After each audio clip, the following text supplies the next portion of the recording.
The silent halls of a medieval monastery. It's a place we picture as one of prayer, of contemplation, and of a solemn vow of absolute chastity. These were men and women who had dedicated their lives to God, building a fortress of faith to keep the sins of the world at bay. They were supposed to be living saints, people who had conquered earthly temptation to achieve some higher, purer state of being. Their lives were governed by ancient rules, their days structured by bells and prayer, their every thought aimed toward heaven. This was the ideal, the myth of the perfectly pious servant of God, walled off from the messy realities of being human. But what if the greatest threat wasn't outside the walls? What if it was inside every single one of them? A constant, unwinnable battle against human desire. The Church's rules to police sex in these holy places were more detailed and, frankly, more bizarre than you can probably imagine. And the stories of those who broke them. They reveal a hidden world of forbidden passion, secret sin, and shocking consequences. This isn't just a story about hypocrisy. It's the far more complex and far more human story of what happens when you try to regulate our most fundamental instinct. This is the story of the war on sex, fought inside the holiest places in the medieval world. To really get a handle on the scandals, you first have to understand the sheer scale of the rules. Life in a monastery or convent wasn't just about avoiding sin. It was a meticulously engineered system designed to make sin impossible. At the very center of this system were three big vows: poverty, obedience, and, most importantly for our story, chastity. And the vow of chastity wasn't just a promise to not have sex. It was a commitment to total celibacy, a rejection of all romance, and a war against your own thoughts. This ideal came from early Christian figures like St. Paul and was elevated to a sacred status. A monk or a nun was considered a bride of Christ, and their purity was a direct reflection of their devotion. To break this vow wasn't just a personal slip-up, it was a spiritual betrayal of the highest order. The blueprint for this life was laid out in monastic rules, and the most famous of these was the Rule of Saint Benedict. Written back in the 6th century, this wasn't just a booklet of helpful tips. It was a detailed instruction manual for daily life, designed to stamp out temptation wherever it might pop up. The rule prescribed a life of moderation in everything: eating, drinking, sleeping, all to keep the body's desires in check. Monks and nuns woke up before dawn, their days broken up by 8 church services, a routine that kept their minds on God from morning till night. Their diet was simple, usually just bread, vegetables, and beer, which was often safer to drink than the water. They worked for hours every day, partly to be self-sufficient, but also just to keep their hands and minds busy. But the regulations went way beyond that. They were literally built into the architecture. Monasteries and convents were places of enclosure. For nuns, this was incredibly strict. They were often forbidden from ever leaving the convent grounds, and any contact with the outside world, especially with men, was policed aggressively. Walls were high, gates were locked. In one case from 1437, a bishop had to order a side gate at Muchelney Abbey to be completely walled up because it was being used to let women of loose character into the monastery. Inside those walls, the surveillance didn't stop. Monks and nuns slept in big communal dormitories, not private rooms, often with a lamp left burning all night to prevent any funny business in the dark. Privacy was just an opportunity to sin. The Rule of Saint Benedict is crystal clear. Let no one in the monastery follow the desires of his own heart. Even talking was limited, with silence enforced for huge chunks of the day to stop idle chatter that could lead to impure thoughts. Segregating the sexes was, of course, the #1 priority. But even within these single-sex communities, the authorities worried. 10th century rulebooks for English monasteries specifically forbade monks from being alone with boys, a pretty clear sign of anxiety about same-sex attraction. The rules were so granular, they even governed tiny interactions. Making eye contact for too long could be seen as a sign of affection and was frowned upon. A touch, a private word, a shared glance. Any of it could be seen as the first step on the road to hell. And the thinking behind all this ran deep. Medieval Christians believed there was a direct link between physical purity and spiritual power. A celibate cleric, monk, or nun was thought to be closer to God. Their prayers were more powerful precisely because they had renounced the flesh. Virginity was called a jewel, a treasure, a sacred vessel. a kind of living martyrdom. This wasn't just about avoiding an act. It was about achieving an almost angelic state of being. There was a practical reason, too. The church was a massive landowner and a political powerhouse.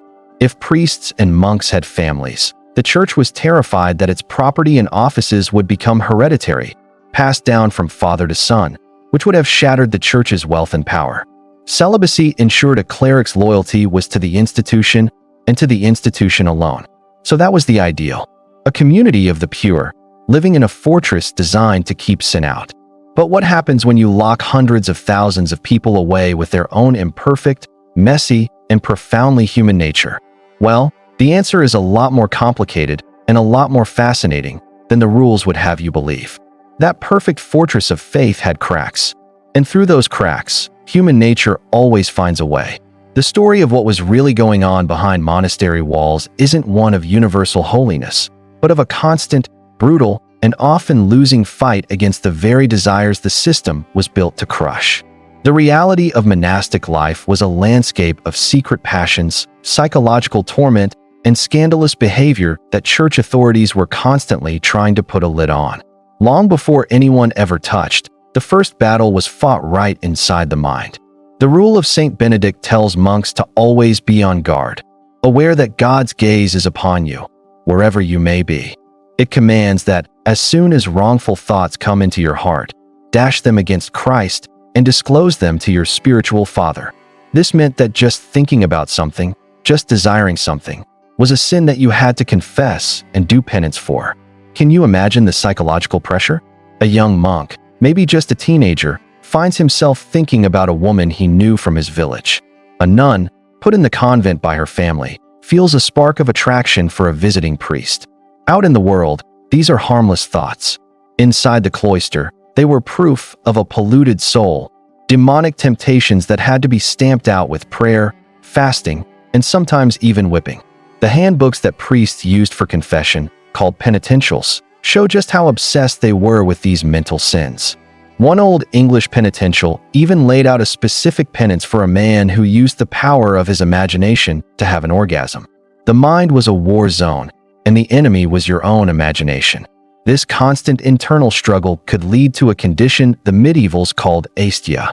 We might translate it as sloth, but it was really more like a deep spiritual despair or burnout, often tied to feelings of listlessness and lust. The monk Caesarius of Heisterbach wrote about a fellow monk so tormented by sexual desire that he was about to leave the monastery and get married. For many, this was a constant, private agony. Medical theories of the time didn't help. It was widely believed that both men and women needed to release sexual fluids to stay healthy. For celibate monks, this sometimes meant regular bloodletting to balance their humors and reduce the chance of involuntary emissions. For nuns, things got even more complicated.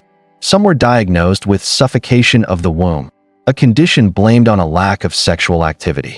Ancient medical texts, which were still influential, sometimes suggested remedies like genital massage by a midwife to treat this hysteria, though direct evidence of this being a common practice in medieval convents is scarce. Still, it shows that the system demanding total chastity was forced to confront the body's undeniable realities. For all the internal torment, it was the physical acts that caused the biggest scandals. Despite all the rules, segregation, and surveillance, monks and nuns still found ways to break their vows. The historical record is filled with cases of secret affairs, pregnancies, and even organized parties that completely shatter the serene image of monastic life. And these aren't just rumors or propaganda. We know about them from the church's own records, especially from episcopal visitations. These were official inspections where a bishop or his team would tour the religious houses in his territory to root out bad behavior. During these visits, monks and nuns were actually encouraged to snitch on each other, and the documents they left behind give us an incredible look into the secret life of the cloister. While some studies suggest the overall rate of sexual misconduct was fairly low, one found an accusation rate of less than 4% over 100 years in 2 English dioceses. The stories that do pop up are often shocking. Some monasteries just got a reputation for being out of control. The rich and powerful abbey of Cluny in France was, at times, infamous for its moral rot. Monks were accused of having affairs with women and men, keeping mistresses, and fathering children. The strict rules were just openly ignored. The presence of women in male monasteries, though forbidden, was a constant problem. They were there as servants, laundresses, pilgrims, and visitors. Monks were caught sneaking women into their dorms, and church authorities had to keep issuing new rules to try and keep women out. For nuns, being locked away made secret hookups harder, but not impossible. Some met lovers in secret spots on the convent grounds, or even managed to slip out. If a nun was caught with a lover, she'd usually have to do some kind of penance. But if she threw off her habit and left the convent to live with him, that was considered apostasy, a total rejection of her vows, and the punishment was excommunication. That was terrifying, because it meant her eternal soul was considered damned. The most infamous scandals, though, were the ones involving pregnancy. A pregnant nun or abbess was the ultimate symbol of failure, a physical sign of a broken vow that you just couldn't hide. Maybe the most horrifying case is that of the nun of Wotton from the 12th century. The nun had been put in a priory when she was just 4 years old. It was a double house, with both monks and nuns, who were supposed to be kept strictly separate. As a young woman, the nun, who clearly had no interest in being there, started an affair with a young canon from the men's side of the house. They met in secret at night until the other nuns got suspicious and confronted her. She confessed, and the fury of her sisters was immediate and violent. They stripped her, beat her, and threw her into a cell in chains. When her lover was caught, the story gets even more gruesome. The enraged nuns supposedly forced the pregnant girl to hold her lover down while they handed her a knife and made her castrate him herself. The story ends with a supposed miracle where her baby is taken away by heavenly figures. But the core of the story, the affair, the pregnancy, and the brutal punishment, was recorded as a real event, a terrifying warning of what could happen. And then there's the story of Peter Abelard and Heloise, the most famous and tragic love affair of the Middle Ages. In the early 12th century, Abelard was a superstar philosopher in Paris, and Heloise was his brilliant student.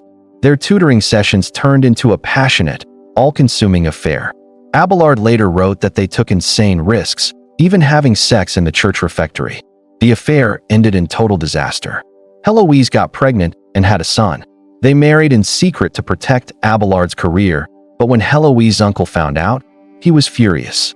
In a vicious act of revenge, he hired men who broke into Abelard's room and castrated him. Humiliated and broken, Abelard became a monk and forced Heloise to become a nun, a life she never wanted.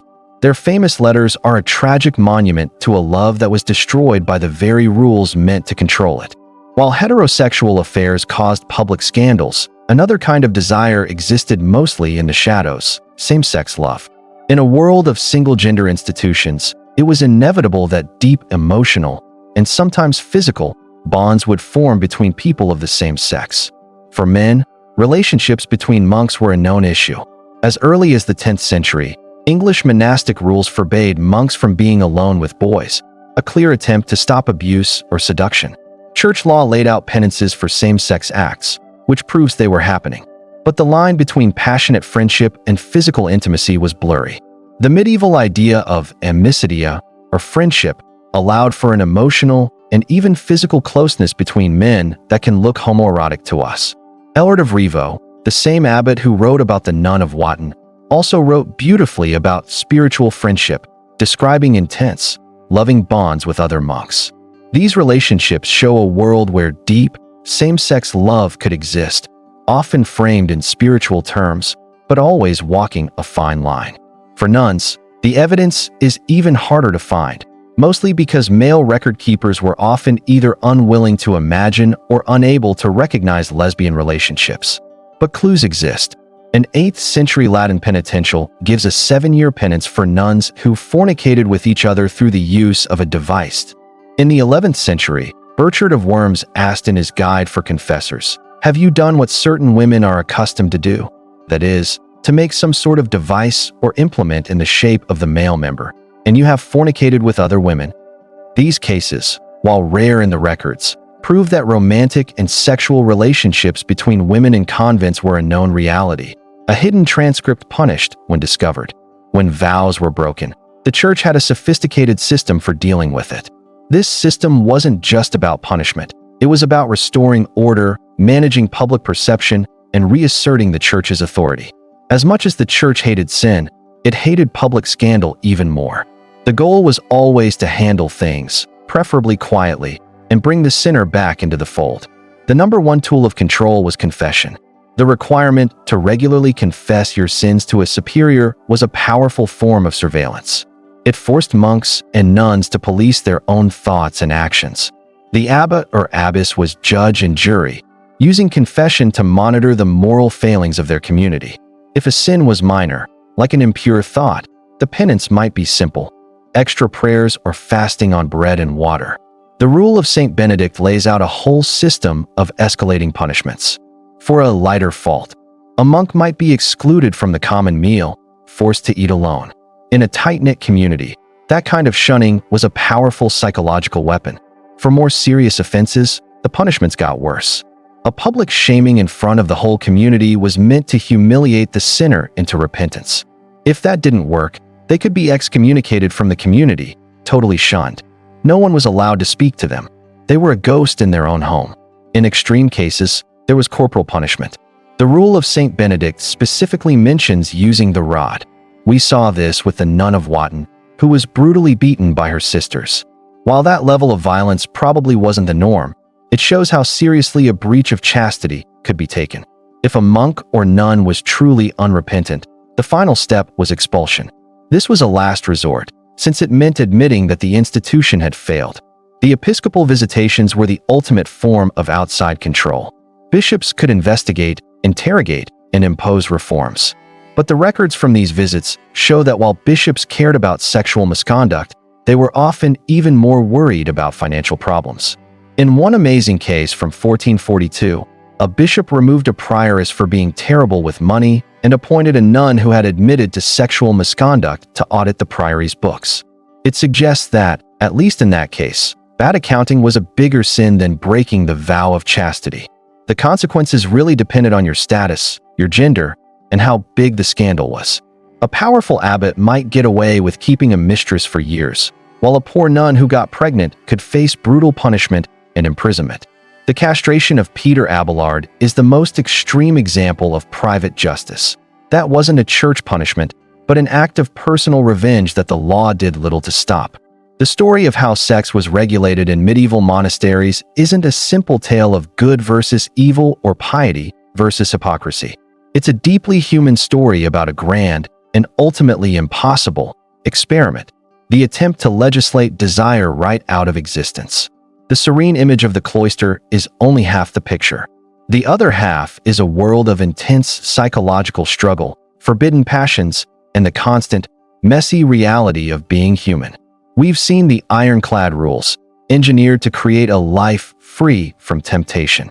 That was the ideal, a fortress of faith where men and women could dedicate themselves completely to God. But we've also seen the cracks in those walls. We've seen monks battling their own thoughts, the scandalous affairs that led to tragedy, and the hidden world of same-sex love that existed in the shadows. From the brutal story of the Nun of Wotton to the romance of Abelard and Heloise, the historical record is clear. The vow of chastity was a vow that was frequently and dramatically broken. The Church's response, a complex system of confession and punishment, was a constant effort to manage these very human failings. But this system reveals a fundamental truth.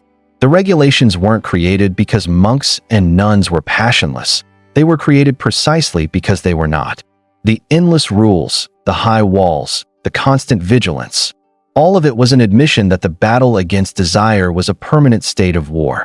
In the end, their story isn't one of failure, but of a profound and relatable struggle. These were not cartoons of saints or sinners. They were real people, put in an extraordinary situation, wrestling with the same impulses that have defined all of us for millennia. Their story reveals that you can regulate behavior, you can punish transgressions, and you can build walls to keep the world out. But you can never truly extinguish the fundamental human longing for connection. The silent halls of the medieval monastery were, in fact, echoing with the timeless drama of human desire. The medieval world is full of these surprising contradictions, where the official rules and human reality were constantly clashing. If you find these hidden histories as fascinating as we do, Make sure to subscribe and hit that notification bell so you don't miss our next deep dive into the past. And let us know in the comments, what's the most surprising thing you learned about life inside a medieval monastery?